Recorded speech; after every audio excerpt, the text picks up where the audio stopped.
السلام علیکم۔ آج کی اس ویڈیو میں آپ کو ایک بہت ہی آسان اور مجرب شادی کا وظیفہ بتانے جا رہا ہوں کہ ان بھائیوں اور بہنوں کے لیے ہے جو اپنی شادی کے لیے پریشان ہیں، رشتے رک گئے ہیں یا بار بار رکاوٹیں پیش آ رہی ہیں۔ یاد رکھیں، اصل طاقت صرف اللہ کے پاس ہے۔ جب ہم اللہ کے کلام کا سہارا لیتے ہیں تو ہر مشکل آسان ہو جاتی ہے۔ چلیں میں آپ کو وظیفہ کرنے کا طریقہ بتاتا ہوں کہ یہ وظیفہ کیسے کرنا ہے۔ سب سے پہلے 5 وقت کے نماز کی پابندی کریں۔ بغیر نماز کے وظیفہ اثر نہیں کرتا۔ ہر روز عشاء کی نماز کے بعد 3 مرتبہ درود شریف پڑھیں۔ اللہم صلی علی محمد وعلی آل محمد کما صلیت علی ابراہیم وعلی آل ابراہیم انک حمید مجید۔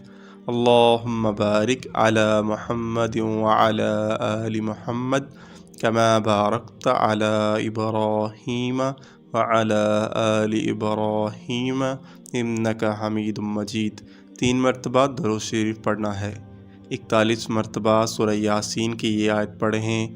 سلام قولا من رب الرحیم، سلام قولا من رب الرحیم، سلام قولا من رب الرحیم، سلام قولا من رب الرحیم، سلام قولا من رب الرحیم، سلام قولا من رب الرحیم، سلام قولا من رب الرحیم، سلام قولا من رب الرحیم، سلام قولا من رب الرحیم، سلام قولا من رب الرحیم، سلام قولا من رب الرحیم، سلام قولا من رب الرحیم، سلام قولا من رب الرحیم، سلام قولا من رب الرحیم۔ 41 مرتبہ سورہ یاسین کی یہ آیت پڑھنی ہے۔ پھر اس کے بعد 111 مرتبہ یہ نام اللہ تعالیٰ کا پڑھنا ہے۔ یا لطیف یا ودود یا اللہ، یا لطیف یا ودود یا اللہ، یا لطیف یا ودود یا اللہ، یا لطیف یا ودود یا اللہ، یا لطیف یا ودود یا اللہ، یا لطیف یا ودود یا اللہ۔ 111 مرتبہ یہ نام اللہ تعالیٰ کا پڑھنا ہے۔ آخر میں دوبارہ 3 مرتبہ درود شریف پڑھ کر اللہ تعالیٰ سے دل کی گہرائی سے دعا مانگے۔ اللہ تعالیٰ سے دل کی گہرائی سے دعا مانگے، یا اللہ میری شادی آسان فرما، نیک رشتہ عطا فرما، ہر رکاوٹ کو دور فرما۔ یہ وظیفہ باقاعدگی سے کریں، کم از کم 40 دن تک۔ نیت صرف اور صرف اللہ کی رضا اور نکاح کی آسانی ہو۔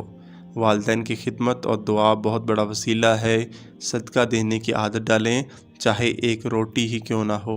شادی اسلام ایک مقدس رشتہ ہے۔ قرآن کریم نے نکاح کو میثاق غلیظ یعنی ایک مضبوط عہد قرار دیا ہے۔ اللہ تعالیٰ نے قرآن میں فرمایا، یعنی یہ اللہ کی نشانیوں میں سے ہے کہ اس نے تمہارے لیے تمہاری ہی جنس سے جوڑے بنائے تاکہ تم ان کے پاس سکون پاؤ، اور اللہ نے تمہارے درمیان محبت اور رحمت ڈال دی۔ اس آیت سے صاف ظاہر ہوتا ہے کہ نکاح صرف جسمانی یا معاشرتی ضرورت نہیں بلکہ سکون قلب کا ذریعہ ہے۔ حضور اکرم صلی اللہ علیہ وآلہ وسلم نے بھی فرمایا، یعنی نکاح میری سنت ہے، اور جو میری سنت پر عمل نہیں کرتا اس کا مجھ سے کوئی تعلق نہیں۔ بس یہ رشتہ اللہ اور اس کے رسول صلی اللہ علیہ وآلہ وسلم کی نگاہ میں اتنا اہم ہے۔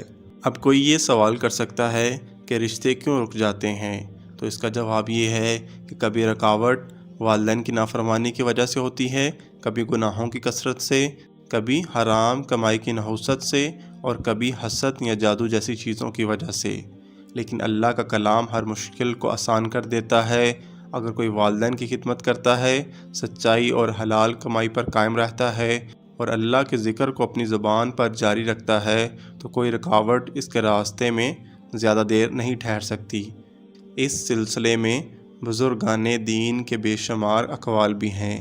حضرت علی کا قول ہے کہ رزق اور شادی کے معاملات دعا سے آسان ہو جاتے ہیں، یعنی جو بندہ اللہ سے مانگتا ہے اس کے معاملات اللہ خود آسان کر دیتا ہے۔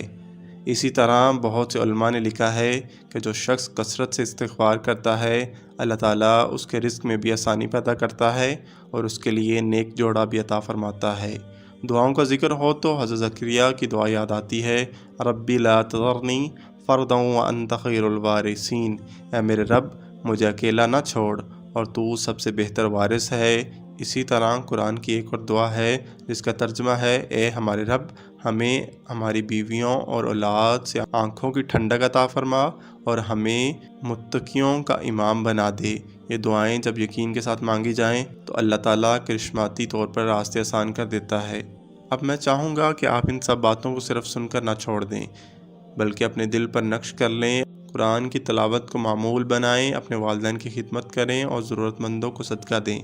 یاد رکھیں، صدقہ بلاؤں کو ٹالتا ہے اور شادی کے معاملات میں آنے والی رکاوٹیں اللہ صدقے کی برکت سے دور فرما دیتا ہے۔ آخر میں آپ سب کے لیے دعا کرتا ہوں، یا اللہ جو بہن یا بھائی شادی کی پریشانی میں مبتلا ہے اس کے لیے آسانی پیدا فرما۔